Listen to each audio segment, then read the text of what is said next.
Florian Philippot, bonjour. Bonjour. Vous êtes un homme politique français, président du mouvement Les Patriotes. Le contexte géopolitique international reste très tendu. Le conflit ukrainien, d'un côté, la guerre au Moyen-Orient ont des répercussions directes sur la population européenne et sur la population en France. L'endettement. Là, je me répète, mais il y a 2 jours, on a fait une interview et on s'est dit que chaque habitant en France est endetté à 50 000 euros. C'est-à-dire qu'une famille de 4 personnes, c'est presque 200 000 euros. Qu'est-ce qui se passe il y a 2 jours? Le retrait du veto hongrois a permis la validation de 17 milliards pour la France. Avec cette dette monumentale, est-ce qu'on a encore ces moyens de payer pour les autres? Non, bien sûr. Enfin, la question est claire et la réponse l'est tout autant. Chacun comprend bien qu'avec les chiffres que vous rappelez, on ne peut pas, normalement, dans un monde normal, si on défendait nos intérêts, on ne peut pas dilapider l'argent comme cela. Car effectivement, avec la levée du veto hongrois, c'est donc 90 milliards et c'est 17 milliards payés par la France. Alors on nous dit c'est un prêt conditionné, qui sera jamais remboursé. Voilà, remboursé par l'Ukraine quand elle aura gagné la guerre et que les Russes verseront des réparations de guerre. Je ne sais même pas si les gens qui prononcent ces phrases croient à ce qu'ils disent. C'est-à-dire que nous, on attend encore les réparations de guerre de l'Allemagne en 1918, qu'on a eu très peu. Le traité de Versailles, je crois qu'évidemment, on ne les aura jamais. Mais donc, la réalité, c'est que, évidemment, qu'il n'y aura jamais de réparation de guerre payée par la Russie à l'Ukraine. Et donc, c'est un don.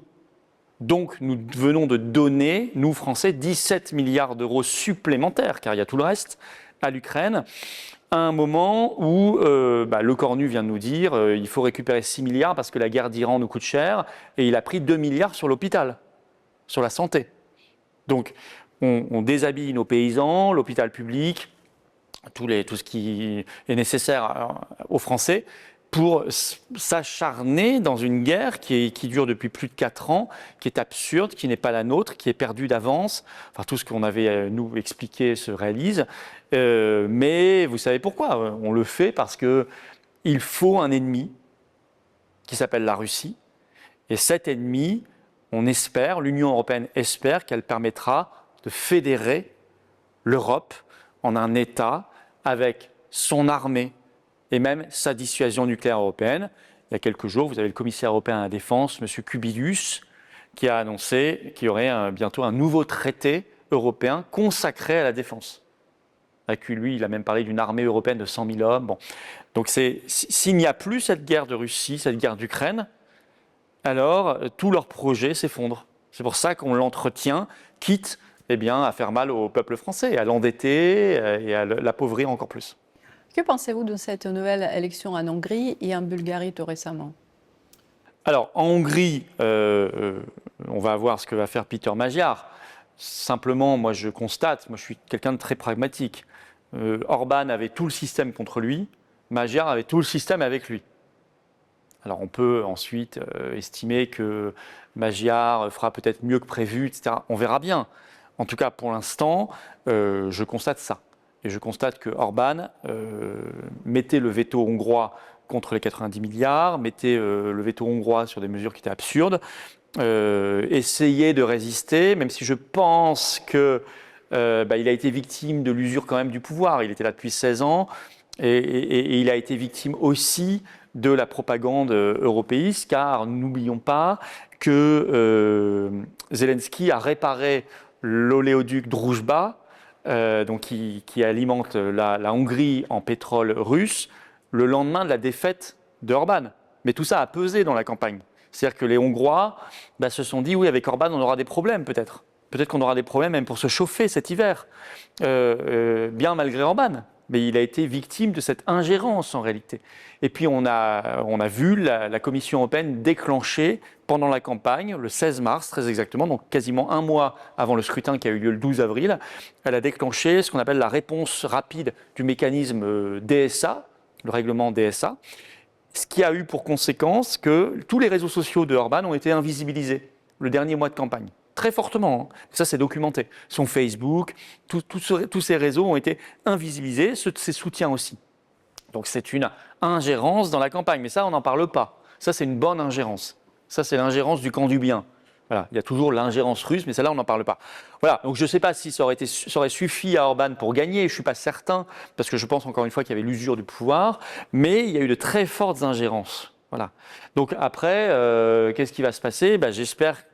J'espère que la Hongrie ne va pas se normaliser totalement, mais je le crains.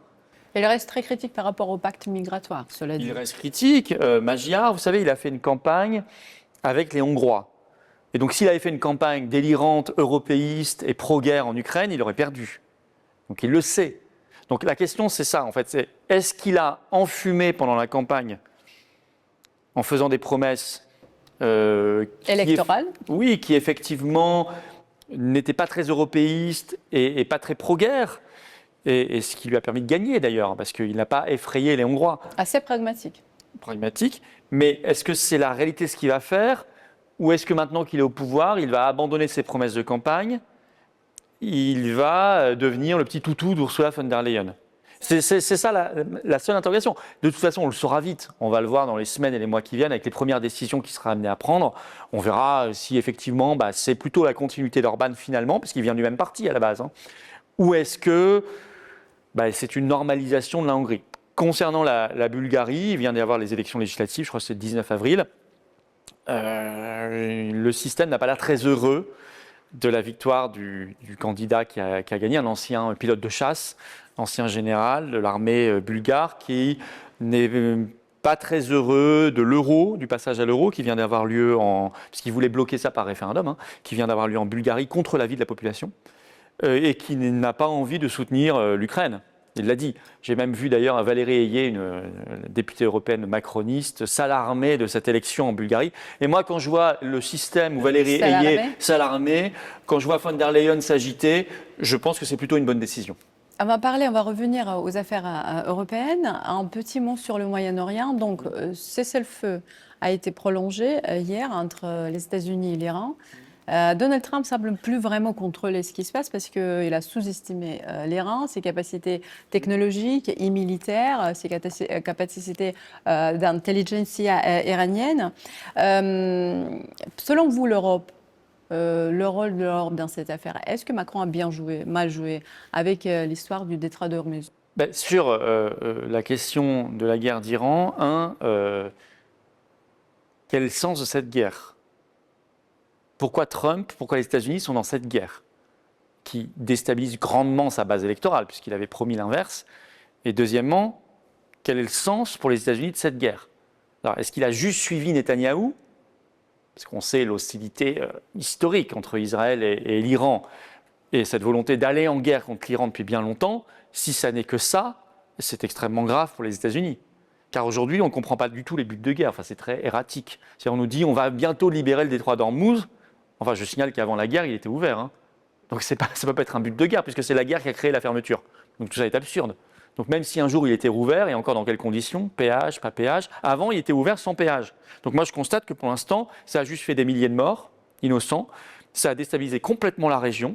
Ça a déstabilisé les flux énergétiques mondiaux. Ça commence à créer une crise économique mondiale. Et ça ferme ce fameux détroit d'Ormuz. Donc c'est vraiment absurde en fait. Donc il faut que cette guerre s'arrête le plus vite possible. L'Iran n'avait pas attaqué les États-Unis avant. Enfin, tout ça n'a aucun sens. Vraiment aucun sens. Pour le coup, aucun sens. Donc la réalité, c'est que la France, moi je ne parle pas d'Europe parce que je pense que la politique étrangère de l'Europe, ça ne peut pas exister. Nous n'avons pas les mêmes intérêts. La France, pour le coup, sur cette guerre, me semble moins catastrophique que sur l'Ukraine.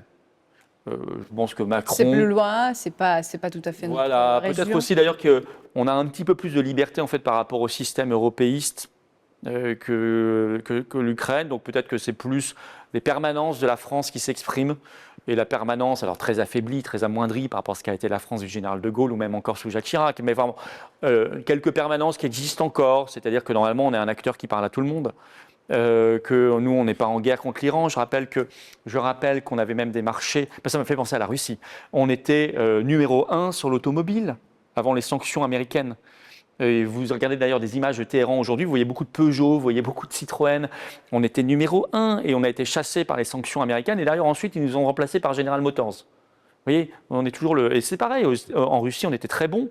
Renault, Auchan, Leroy Premier Merlin. employeur étranger. C'est extraordinaire et on a une capacité à se tirer une balle dans le pied par idéologie, par trahison, en fait, par esprit de trahison qui est phénoménal. Bon, sur l'Iran, on ne doit certainement pas intervenir.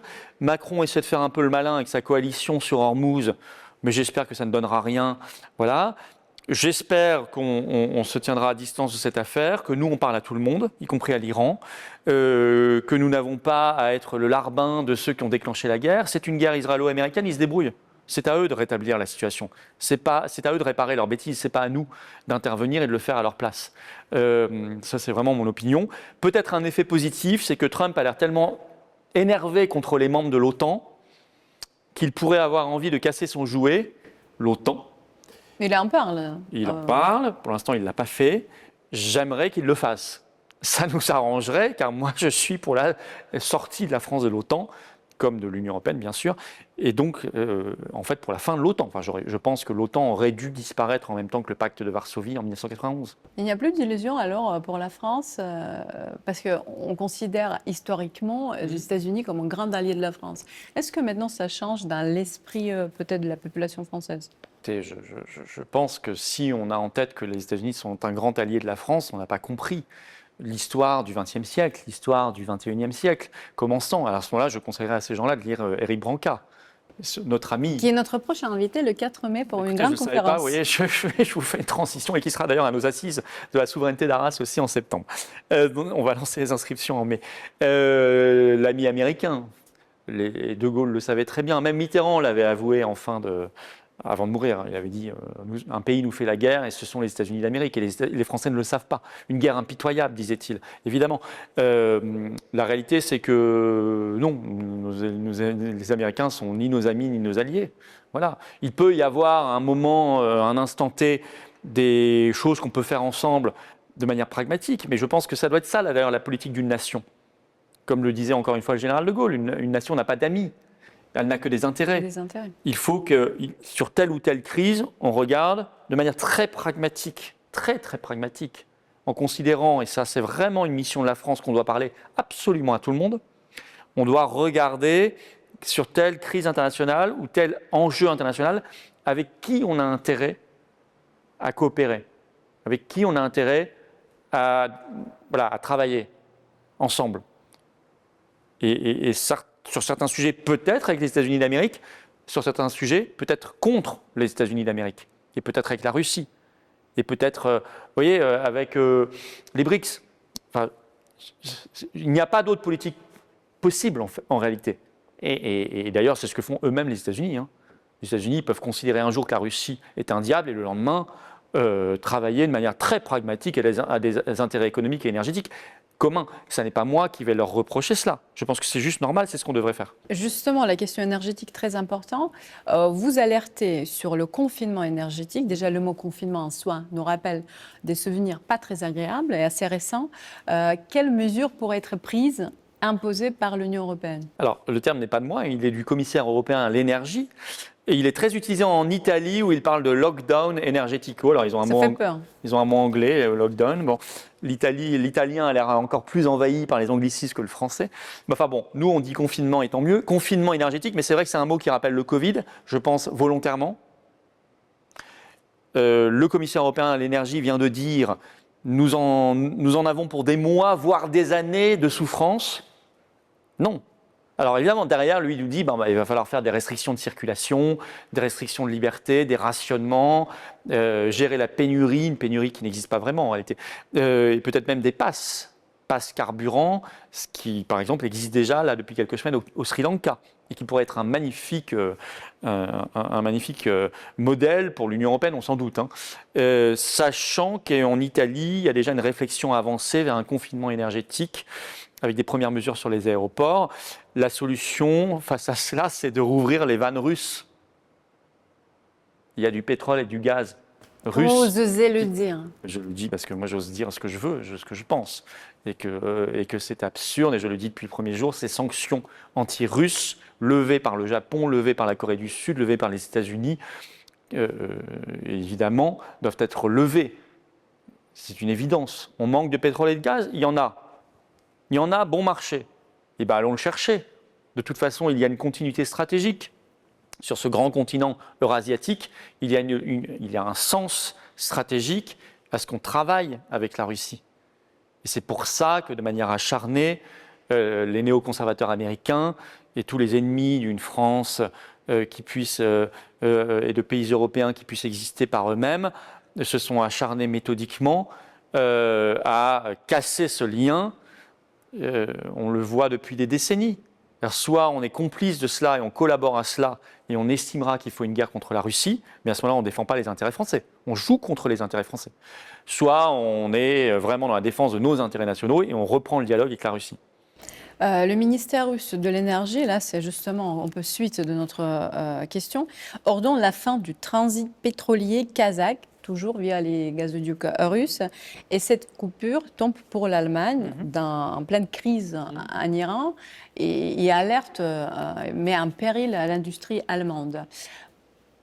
Un mot sur l'industrie française. D'ailleurs, une tribune que j'ai citée la dernière fois sur la protection de l'industrie française, je pense initiée par Natacha Polony, sur organisation de référendum pour mettre la protection de l'industrie française dans la Constitution. Oui, alors il y a deux sujets. D'abord sur l'Allemagne, l'arroseur arrosé. Écoutez, l'Allemagne soutient les sanctions de l'Union européenne contre la Russie. Donc elle se prive d'énergie, pas cher. A-t-elle protesté quand les gazoducs Nord Stream 1 et 2, en septembre 2022, ont été sabotés par des forces ukraino-otanesques? Bon, les enquêtes l'ont montré, absolument pas protesté. Absolument pas protesté. Donc, écoutez, elle ne peut pas... c'est tout. J'ai envie de dire, Poutine, il s'amuse là. Il bloque l'accès énergétique à l'industrie allemande. Ben, elle n'avait qu'à réfléchir à l'industrie allemande. Voilà. Alors, ce n'est pas moi qui vais me plaindre de l'affaiblissement de l'industrie allemande, je vais vous dire, parce qu'ils nous ont fait tellement de mal pour détruire l'industrie française à leur bénéfice depuis des décennies, je ne vais pas pleurer là-dessus. Mais nous subissons aussi le contre-coup, en réalité. Car on est dans le même système, le même marché européen d'électricité, la même folie de ces sanctions, la même folie européiste. Donc sur l'industrie française, 1, fin des sanctions, énergie bon marché. 2, nous avons les centrales nucléaires, énorme avantage, et l'hydroélectrique d'ailleurs, énorme avantage par rapport à l'Allemagne. Pour cela, il faut pouvoir le faire nous-mêmes, reprendre la main sur notre système énergétique national, monopole public d'EDF, GDF, ça marchait très bien, c'était pas cher, c'était indépendant. Il a fallu que l'Europe casse tout ça. Donc pour ça, il va falloir sortir de l'Union européenne. Et 3, patriotisme économique, industriel, agricole aussi d'ailleurs pour nos paysans. Ça suppose priorité dans la commande publique, dans nos marchés publics, pour les produits français, artisanaux, industriels, agricoles. Et ça, c'est interdit par le droit européen, vous le savez bien. Donc tout ça mène à la reprise d'indépendance, c'est-à-dire à la sortie de l'Union européenne. J'ai vu cette tribune, le but, très bien, les modalités, appelons à la sortie de l'Union européenne. Qu'est-ce qu'on va mettre dans la Constitution ?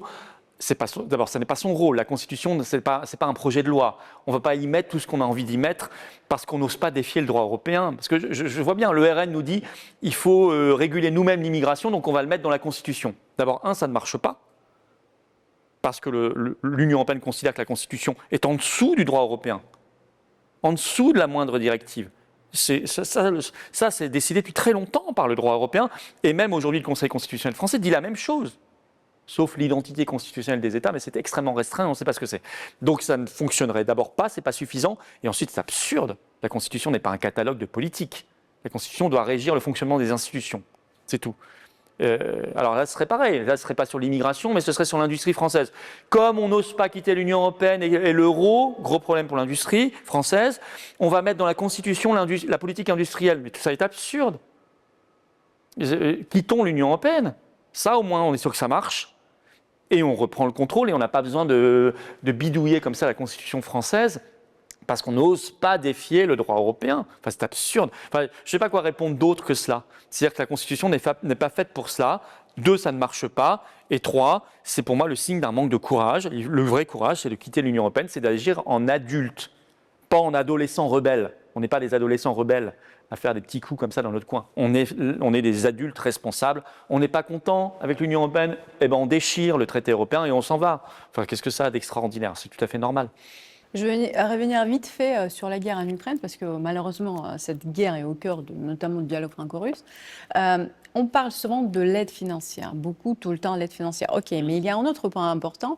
Le ministère de la Défense russe a mis sur leur site la liste d'entreprises européennes qui fabriquent les drones sur le sol européen, ce qui veut dire de facto que l'Europe s'implique encore plus tous les jours dans cette guerre.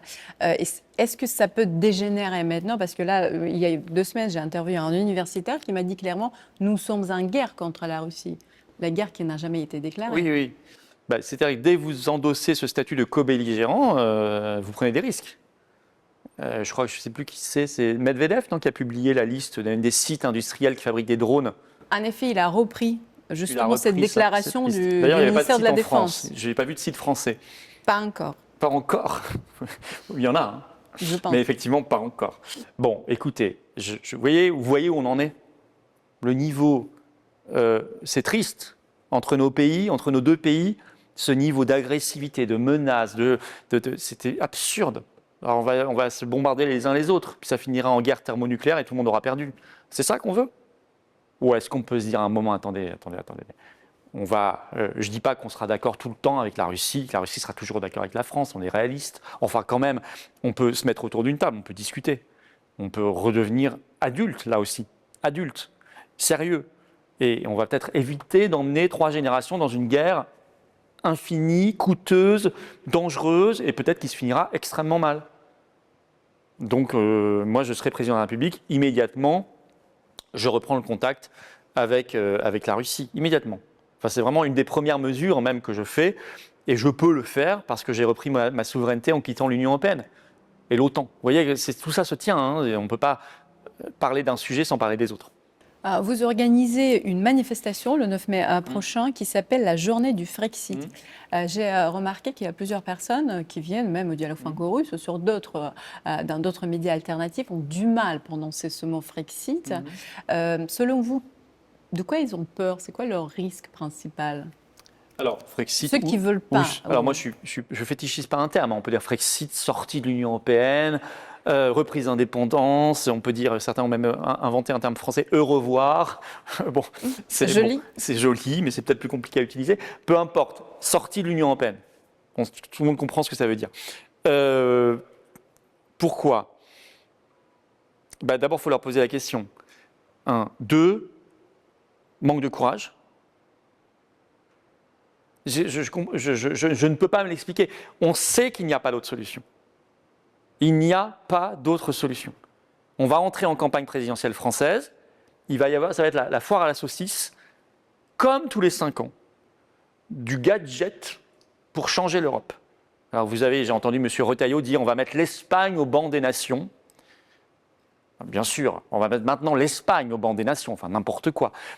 Parce que, comme ils n'osent pas dire qu'il faut sortir de Schengen, l'Union européenne et la CEDH pour contrôler l'immigration, ils préfèrent partir dans un truc délirant parce qu'ils savent qu'on dépend effectivement des décisions de nos voisins, puisqu'on n'est pas un pays souverain.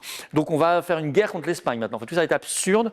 Alors j'ai vu Bardella dire on va changer l'Europe sur l'énergie, je vais changer le marché européen de l'électricité, enfin, n'importe quoi, tu ne changeras rien du tout. Puisqu'il faudrait l'unanimité au même moment des 27 pays membres, exactement à la virgule près sur le même projet. Donc ce serait bien que non. Puis l'Allemagne particulièrement bloquera ça. Puis les Verts nous diront on va changer l'Europe sur l'écologie, j'imagine. Mélenchon sur le pacte social, ou j'en sais rien. Rien ne changera, en fait. Et ils le savent déjà. Et ils ont fait les mêmes promesses il y a 5 ans, il y a 10 ans, il y a 15 ans. On va continuer combien de temps comme ça? Il y a urgence vitale, là. Le pronostic vital de la France, il est engagé. On n'a plus le temps. Tous ces gens nous font perdre du temps avec leurs fausses promesses, à endormir les Français ou à leur faire croire des trucs déraisonnables qui n'existeront jamais. Donc, vos interlocuteurs qui seraient pour la souveraineté de la France, qui ont compris l'impérieuse nécessité d'être un pays indépendant pour exister dans le monde, ce qui est une vérité éternelle, intemporelle, universelle. Pour tous les pays, ce n'est pas que la France. Vous n'existez pas si vous n'êtes pas un pays indépendant, ça ne peut pas exister. Bon, écoutez, s'ils l'ont compris, qu'ils le disent et qu'ils rejoignent le combat avec nous, côte à côte. Je ne leur demande pas de prendre leurs cartes patriotes. S'ils veulent le faire, tant mieux. S'ils ne veulent pas le faire, faisons-le en rassemblement, en alliance, côte à côte et avançons. On n'a plus le temps de tous ces gadgets. Vous me parliez tout à l'heure de mettre un truc dans la Constitution. On n'a plus le temps. Tout ça, ce sont des gadgets qui n'existeront jamais, qui nous font perdre un temps fou, qui ralentissent le phénomène de compréhension des Français de ce qui est en train de se passer. On n'a plus le temps. On doit juste quitter l'Union européenne et se débarrasser de l'Union européenne. Ça ne doit plus exister. Et si nous sortons de l'Union européenne, il n'y a plus d'Union européenne, il n'y a plus d'euro instantanément. Il n'y a rien à craindre de cela. Rien. On l'a vécu pendant des siècles comme un pays libre, on vivra pendant des siècles comme un pays libre. Il y a aujourd'hui 90-95% des pays du monde qui sont des pays libres. Tous ceux qui ne sont pas dans l'Union européenne, eh bien, ils ne sont pas morts. La Suisse n'est pas morte, le Royaume-Uni n'est pas en train de mourir, il vient de redevenir la 5e puissance économique mondiale. Donné FMI. Alors qu'on le donnait pour mort après le Exang, après le Brexit, tout ça a été faux. Donc voilà, donc la réalité, voilà, arrêtons d'avoir peur de son nombre. Enfin, qu'est-ce que c'est que cette histoire? Il faut avancer. Donc effectivement, venez tous. Samedi 9 mai. Pourquoi on fait la journée du Frexit le 9 mai? Parce que c'est le jour de la fête de l'Europe. Pour tous les européistes. Et ils vont vous demander de mettre le drapeau européen, le torchon bleu à étoile partout. Il paraît que c'est le seul jour d'ailleurs où les mairies ont l'obligation de le mettre. Bon, moi j'appelle les maires à désobéir. Voilà. Et puis, on célèbre une phrase de 1950, du 9 mai 1950 de Robert Schuman sur la coalition du charbon et de l'acier. Qui est aussi cité dans l'ami américain d'Eric Branca. Bah oui, Schuman, Monnet, tout ça, c'était des traîtres. Enfin, je veux dire, alors Monnet particulièrement, c'était très haut niveau. C'était quand même quelqu'un qui disait qu'il fallait détruire le général de Gaulle pendant la Seconde Guerre mondiale. Il était très grand ami avec Roosevelt. Enfin, c'était contre la France libre. Tous ces gens-là ont toujours œuvré contre la France. Alors c'est ça qu'on célèbre. Schuman frappé d'indignité nationale à la Libération, je le rappelle. Donc nous, en sorte de contre-Keynes, de contre-programmation, on a mis la journée nationale du Frexit. Rendez-vous samedi 9 mai, Paris, 15h, place des Pyramides. Vous savez, c'est sous la magnifique statue dorée de Jeanne d'Arc. Très symbolique. Très, très symbolique de la résurrection nationale. Merci beaucoup Florian Philippot pour notre dialogue d'aujourd'hui et de maintenir le dialogue franco-russe avec nous. C'est très important. Merci à vous.